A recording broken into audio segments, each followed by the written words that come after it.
Rusya tarihinde Türk kökenli diplomatların devletin uluslararası temsilciliklerinde önemli konumlarda bulunması, hatta bazı dönemler yabancı devletlerle ilişkilerine yön vermesinin arkasında büyük bir gelenek ve miras yatıyor. Zira 1241-1502 yılları arasında hüküm süren Altın Orda Devleti, bölgenin kaderini belirlediği süre zarfında diplomasi alanında da iyi kadrolar yetiştirmiş ve bir mektep oluşturmayı başarmıştı. Altın Orda dağıldıktan sonra farklı dönemlerde Rusya'ya göç eden Altın Ordalılar, hem Tatarcanın yaygınlığı sebebiyle hem de nitelikli olmaları sebebiyle Rus diplomasisi ve askeri araştırma işlerinde aktif olarak kullanılmışlar. Nitekim Beklemişevler Kırım'da, Karaçorovlar İtalya'da, Bahtiyarovlar Polonya ve Litvanya'da, Şerefettinovlar Polonya ve Danimarka'da, Agişevler İngiltere, Hollanda, Kırım ve Osmanlı'da büyükelçi olarak görev yapmışlardır. Ayrıca 16. yüzyılda Rusya Elçilik Dairesi'nin başında Sagayev ile Sagayev gibi Altın Orda kökenli ailelerin temsilcilerinin bulunduğu bilinmektedir. 20. yüzyılda bahsedilen bu geleneğin en parlak ve nüfuzlu temsilcisi, Sovyetler Birliği'nin Arap-Fars coğrafyasının şekillenmesine yön vermesinde en büyük aktörlerden biri olan Kerim Hakimov'dur. Rusya ve Sovyet tarihi incelemelerinde Kerim Hakimov'dan Kızılpaşa, Kremlin'in Arap veziri ve Rus Lawrence olarak söz edilir. Kerim Hakimov sadece Rus diplomasi tarihi içinde değil, Suudi Arabistan tarihinde de önemli ve belirleyici bir isim olarak görülür. 28 Kasım 1892'de Ufa guberniyasında Duyusyanov köyünde çiftçi bir ailede doğan Hakimov, küçük yaşlarından itibaren medresede iyi bir dini eğitim aldı. 1908 yılına kadar Ufa'da varlıklı ve tüccar aile çocuklarına okuma yazma eğitimi vererek kazandığı parayla ailesinin geçimine yardımcı oldu. 1908 yılında Orenburg'a taşınarak dönemin ünlü cedidçi medreselerinden sayılan Hüseyniye'de eğitimini devam ettirdi. 1910 yılında tekrar Ufa'ya dönerek Hüseyniye gibi meşhur olan Galiye Medresesi'nde eğitimini devam ettirdi. Bu tür cedidçi eğitim tedrisatından geçmesi ve kısa sürede kendisini ilmi anlamda geliştirmesine ek olarak hızlı dil öğrenme kabiliyeti, Kerim Hakimov'un ileride kariyer basamaklarına da hızlı bir şekilde tırmanmasına vesile oldu. Arapça ve Farsçayı öğrenen Hakimov, cedid okullarının Rusça'ya önem vermesi sebebiyle de bu dillere uzmanlaştı.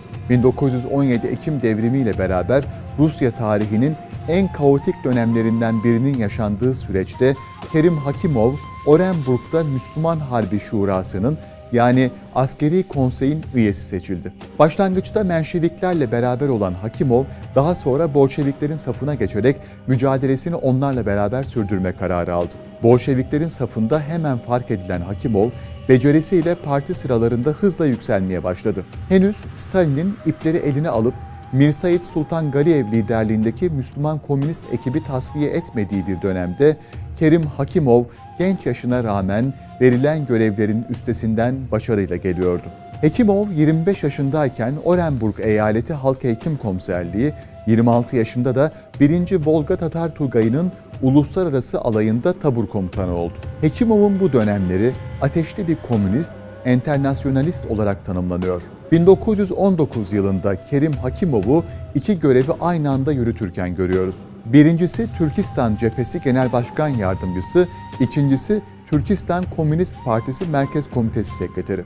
Yetkin ve enerjik biri olan Kızılpaşa, Türkistan cephesindeki çalışmalarının meyvesini çok geçmeden toplamaya başladı ve 28 yaşında Rusya Sovyet Federatif Sosyalist Cumhuriyeti'nin genel temsilcisi olarak Buhara Sovyet Halk Cumhuriyeti'ne atandı. Aynı zamanda Buhara Komünist Partisi Genel Sekreteri olarak da görev yapan Hakimov, 1921'de henüz 30 yaşındayken Sovyet Rusya'nın Meşhed, Reşt Başkonsolosu olarak İran'a gönderildi. Hakimov'un İran'a tayininin çıkması Sovyetler Birliği'nin henüz yeni kurulduğu bir döneme denk gelmişti.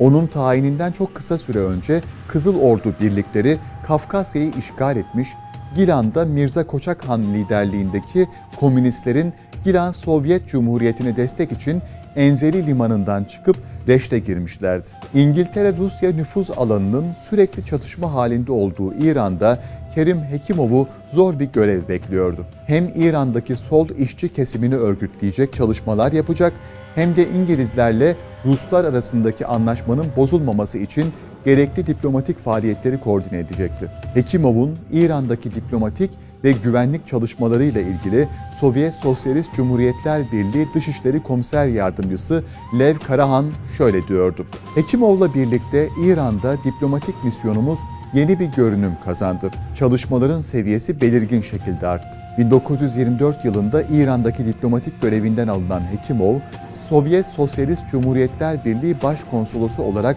Hicaz'a gönderildi. Hicaz Haşimi Krallığı'nın dağıldığı 1925 yılına kadar bu görevde kalan Kerim Hekimov, o arada Umre ziyareti yapma fırsatı da buldu. 1926 yılında Abdülaziz bin Suud'un kendisini Hicaz ve Necd Kralı ilan etmesinden 40 gün sonra Sovyetler Birliği Kerim Hekimov'u Riyad'a göndererek bugün Suudi Arabistan olarak isimlendirilen Suud Krallığı'nı ilk tanıyan ülke olduğunu gösterdi. Kerim Hekimov, Kral Abdülaziz ile görüşmesinde ülkesinin en yetkili temsilcisi olarak şöyle diyordu: Sovyet Sosyalist Cumhuriyetler Birliği hükümeti, halkların kendi kaderini tayin etme ilkesine dayanarak sizi Hicaz Kralı, Necd Sultanı ve eklenmiş bölgelerin sahibi olarak tanıyor. Bu nedenle Sovyet hükümeti, majestelerinin hükümetiyle normal bir diplomatik ilişki kurmayı arzu ediyor. İbn Suud da cevabında şöyle diyordu: Sovyet Sosyalist Cumhuriyetler Birliği hükümeti ve vatandaşlarıyla dostane ilişkiler kurmaya tam olarak hazırız.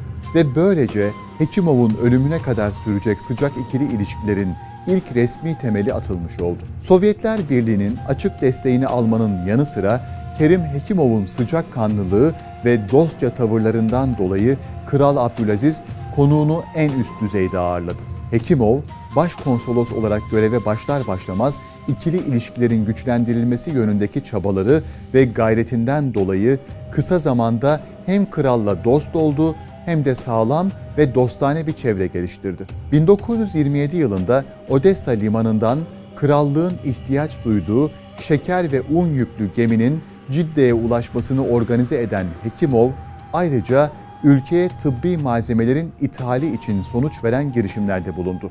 Ayrıca krallıkta sağlık hizmetlerinin teşekkülü ve doktor ihtiyacının temini için yaptığı girişimler onun hem hanedanlık nezdinde hem de halk nezdinde sevilen bir diplomat konumuna yerleşmesine sebep oldu.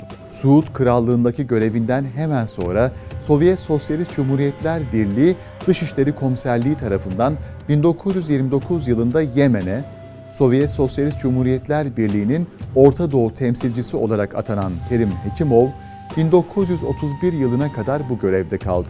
1932 yılında hastalığı nedeniyle Moskova'ya dönen Hekimov, aynı sene Krallığın Dışişleri Bakanı ve kralın oğlu olan Faysal bin Abdülaziz'in başında bulunduğu delegasyonun Moskova ziyaretine eşlik etti.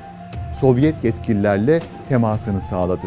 1936 yılında tekrar Suudi Arabistan'a Sovyetlerin yetkili temsilcisi olarak gönderilen Kremlin'in Arap veziri 6 Eylül 1937 yılında Moskova'ya geri çağrıldı. 1937-1938 senesi Stalin rejiminin yüz binlerce düşünen beyni bilinçli şekilde kurşuna dizdiği, sürgüne gönderdiği yıllardı. Sovyet tarih kitaplarında repressiya olarak tanımlanan bu yıllarda toplumun aydın, okumuş kesimi, hatta ömrünü komünist ideolojiye adamış insanlar bile halk düşmanı suçlamalarıyla öldürüldüler. Kerim Hekimov'un Moskova'ya çağrılması da tam bu yıllarda oldu ama Sovyet diplomatın aklına hizmetlerinin karşılığı olarak hapse atılıp kurşuna dizilmek gelmiyordu.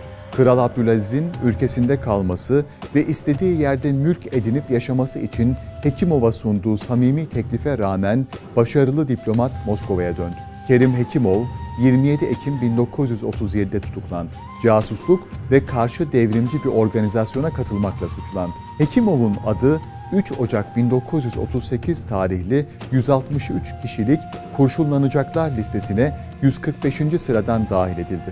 10 Ocak 1938'de infaz kararı resmen Sovyet Sosyalist Cumhuriyetler Birliği Yüksek Askeri Mahkemesi'nde onaylandı ve içinde Arap-Sovyet ilişkilerinin temelini atan Kızılpaşa'da olmakla birlikte 163 kişi aynı gün idam edildi. Suud kralı yakın dostu olan Hekimov'un mukadderatını öğrenmek için farklı kaynakları da devreye sokarak bilgi edinmeye çalıştı ama başarılı olamadı. Hekimov'un öldürüldüğünü duyunca 1938 yılında Sovyet Sosyalist Cumhuriyetler Birliği ile tüm diplomatik ilişkileri kesti ve 11 Eylül 1938'de Sovyet Sosyalist Cumhuriyetler Birliği diplomatik misyon temsilcileri Suudi Arabistan'ı terk etti. Kerim Hekimov'un namı değer Kremlin'in Arap vezirinin Arap dünyasındaki çalışmalarının özetini 1990 yılında Sovyet Sosyalist Cumhuriyetler Birliği'nin Yemen Arap Cumhuriyeti Büyükelçisi Veniamin Popov şu sözlerle anlatıyordu. Bu adamın ülkemizin bir temsilcisi olarak, bir diplomat olarak yaptıklarını anlatmak zor. Büyük ölçüde kişisel katkısıyla genç Sovyet devletinin Arap dünyasıyla ilişkilerinin temelini attı. Arapların tarihini, gelenekleri ve görenekleri bilerek, olağanüstü dokunuşlarla, halkı kazanma yetenekleriyle Yemenlilerin ve Suudilerin büyük saygısını kazandı. Mükemmel derecede Arapça bilgisine sahipti ve Araplar bile onun düşüncelerini bu kadar derinden, sıradan ve seris bir Arapçayla ifade etme yeteneğine hayran kalmışlardı. Hekimov'un kendi eliyle yazdığı belgeleri okumak bir zevktir. Çok yetkin, çok profesyonelce yazılmış ve çok akıcı ve anlamlı bir dil. Sarayların sürekli müdavimiydi ama fakirler onu kulübelerinde neşeyle karşılayıp misafir ederlerdi. Evi her zaman misafir doluydu. Tüccarlar, kraliyet ailesi üyeleri ve sıradan insanlar evinden eksik olmazdı. 18 Ekim 1990'da yeni büyükelçi atanana kadar Kerim Hekimov'dan sonra hiçbir Sovyet diplomatik görevlisi Suudi Arabistan'da çalışmadı. 52 yıllık bu süreç Suud kralının yakın dostunun hatırasına gösterdiği vefanın bir anlamda tezahürü gibiydi. Çünkü ne kraliyet ailesi ne de sıradan Suud vatandaşları Kızılpaşa'nın zor dönemlerde onlar için yaptıklarını unutmadı ve unutacak gibi de görünmüyor. İslam coğrafyasını daha yakından tanımamıza yardımcı olacak bu serüveni bizimle birlikte takip etmek için kanalımıza dahil olmayı, video dosyalarımıza beğeni ve yorumlarınızla katkı sağlamayı unutmayın.